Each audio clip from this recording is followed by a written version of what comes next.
in Hope, Arkansas. Same year, all the way on the other side of the world, Takeshi Godai founded Onkyo in 1946 in Osaka, Japan. Most people believe that Paul W. Klipsch was born building speakers. Actually, the first audio products he ever made was a headphone. And he didn't build this in 1946 when he started Klipsch. This was built in 1919, so he was in high school. And a lot of the stuff you're going to see here today are the inspiration for the 80th anniversary products that we're debuting here at Vienna, and also a little bit of a nod to exactly what you see from the acoustic design. Now you're probably looking at this and maybe recognize this headphone a little bit, or pieces of it. The headphone was originally a telegram headphone that he tweaked to become an audio headphone.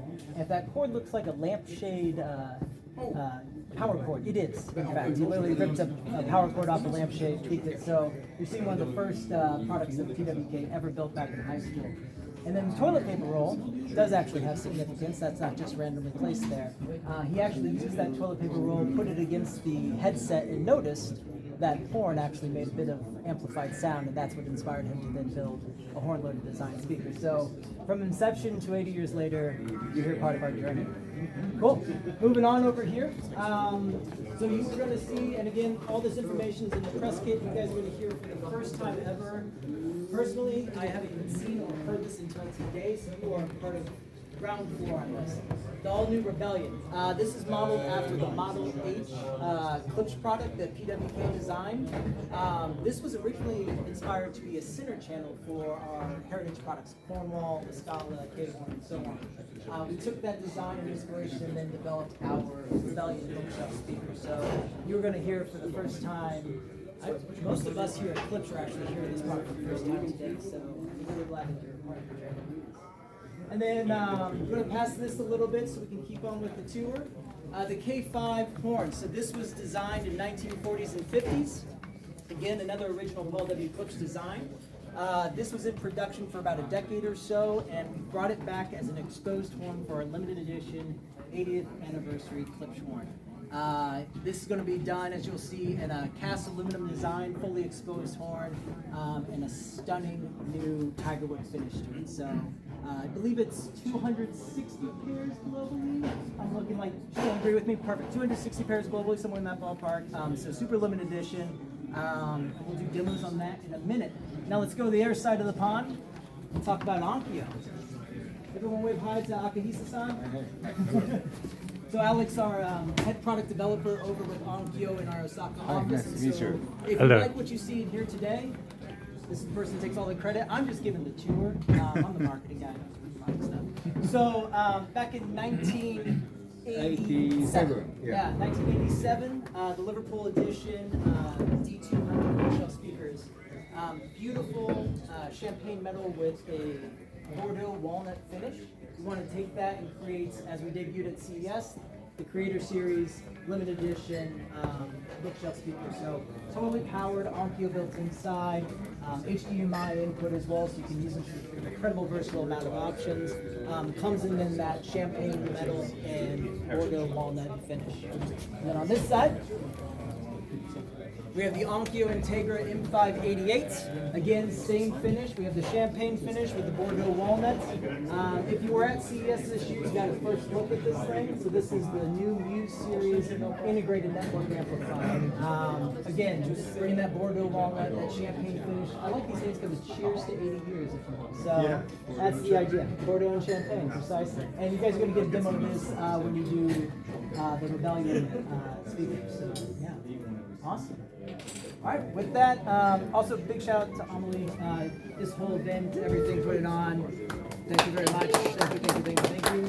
And to all you guys who traveled here, I know this is not easy to get to. I know a lot of us were going to Munich before, so thank you for taking the time to figure out how to get here to Vienna and see us. So I think we'll go to demos, and we're going to start with Mr. Dirac Everson. Follow me. There he is.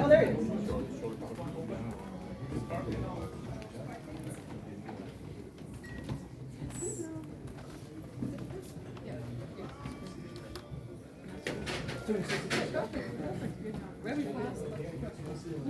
Yeah, well, I was going to say, I was going to.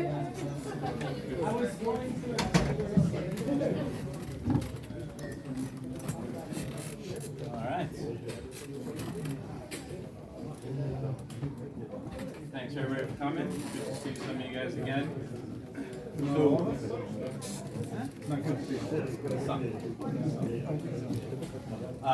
great. So, thank you guys again. So, we debuted these at past CES and now hitting the market now.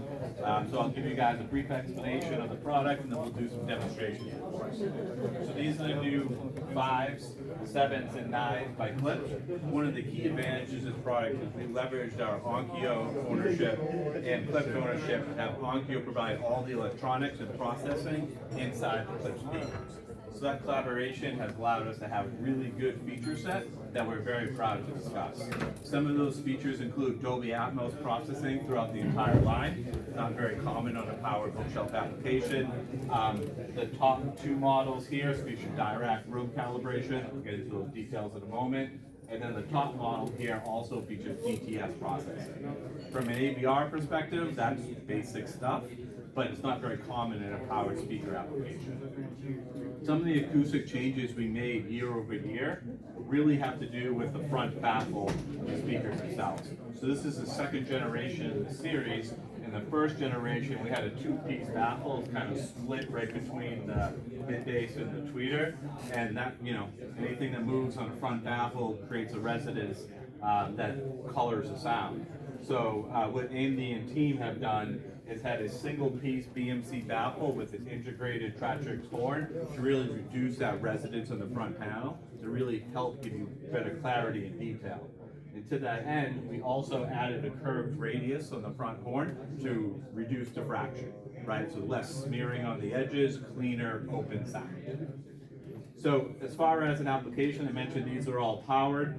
From a 5's perspective, all the electronics are in one speaker, and it uses a speaker wire to go left to right. As we step up in the line, both the 7s and 9s have all integrated connections as far as amplification goes, and they each plug into power. You can go wireless left to right, or you can use an Ethernet connection to go left to right as well.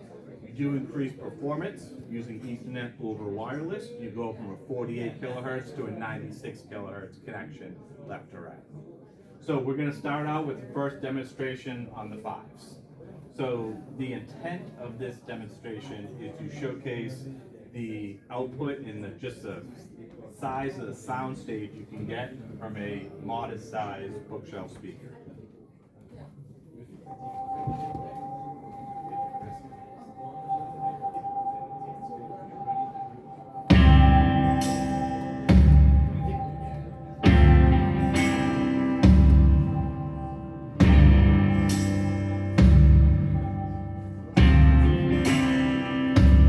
Pack yourself a toothbrush, dear. Pack yourself a favorite blouse.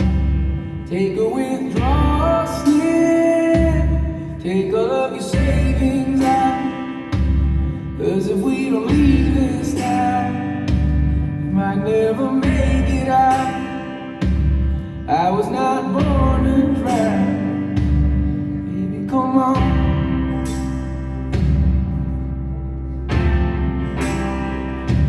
Forget what Father Brennan said. We were not born in sin. Leave a note on your bed. Let your mother know it's safe. And by the time she wakes, we'll have driven through this state. We'll have driven through the night. Baby, come on. Pretty impressive, right? You get a large output from a small speaker, and it's important to remember, powered monitors have a lot of advantages over a traditional passive and amplifier setup, and one of the big things is there's no crossover, right? The amplifier is directly coupled to the driver, and not only that, you have the same engineering team, us being on our Onkyo side, and then Klipsch side for the passive components, that they know exactly all the variables. So they know the processing stack, they know the output, the amplification, the cubic volume of the cabinet, so we can really push those drivers to their brink of distortion, and if it distorts, then we can modify that DSP curve to pull it back when necessary. So you can really extend your performance and get it out of a much smaller form factor. So the next demonstration I'm going to do is I'm going to move up to the 7s. So the 7s obviously increase the size of the driver themselves and the size of the cabinet, so you get larger output and more detail. The first song I'm going to focus on is on detail. So it's an acoustic cut and a male vocal. So this really shows off the front baffle and pulling out all the detail out of the track. White House Road.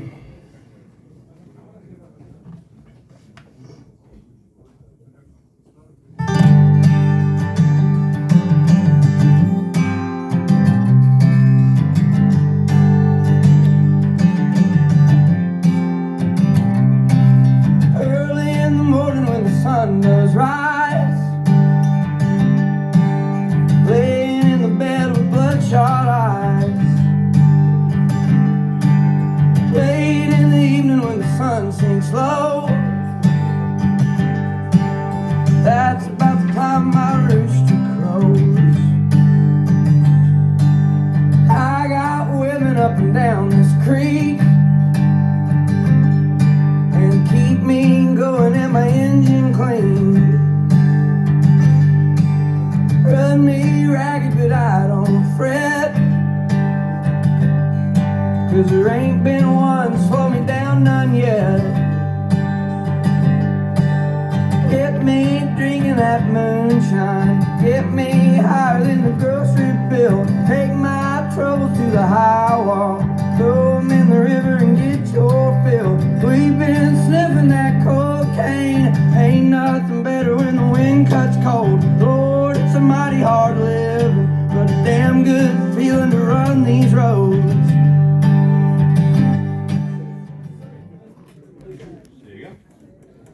Now, another thing to hit on is its connectivity. So it has, a simple Bluetooth connection, has Wi-Fi streaming services, all the ones you'd expect. So Tidal Connect, Profiles Connect, Chromecast, AirPlay, Spotify Connect. So you can very easily put your favorite source to the speaker itself. The next track I'm going to play is going to stay on the 7s. It's going to have a little bit more output to it, so you can get an idea of how much power the speakers can produce. The day has come, the time is gone. What do you feel for me?